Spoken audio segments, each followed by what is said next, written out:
Lesson 9. A Brief History of St. Anthony. On July 15, 1838, news arrived at Fort Snelling that the 1837 treaty with the Dakota had been ratified. With this news, settlement was opened to areas on the east bank of the Mississippi River and beyond the boundaries of the fort. The first to lay claim at the Falls of St. Anthony was a businessman, entrepreneur, and fort sutler named Franklin Steele. At the same time, several other settlers laid claim alongside Steele's claim, which laid the foundation for the town of St. Anthony.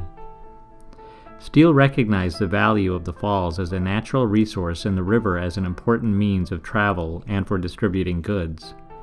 But Steele would have to wait to establish his venture. It was not until 1848 that Franklin Steele officially acquired claim to the land on the east bank of the Falls of St. Anthony.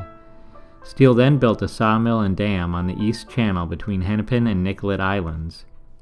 He began cutting timber in 1848 and platted the town of St. Anthony in 1849. By 1855, St. Anthony had a population of more than 3,000 and was incorporated as a city.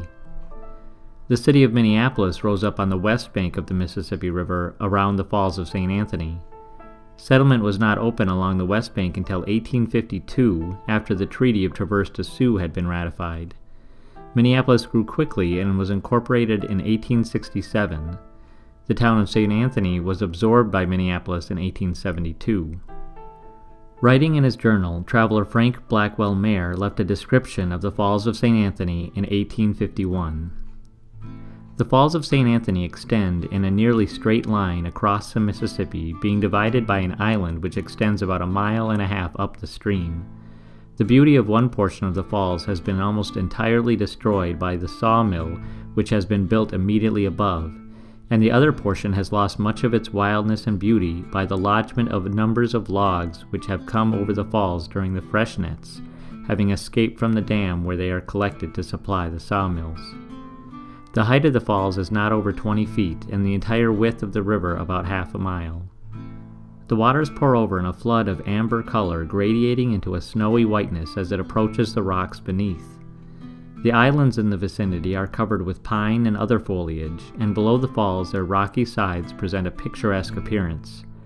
The western side of the river has few trees, and the country is prairie.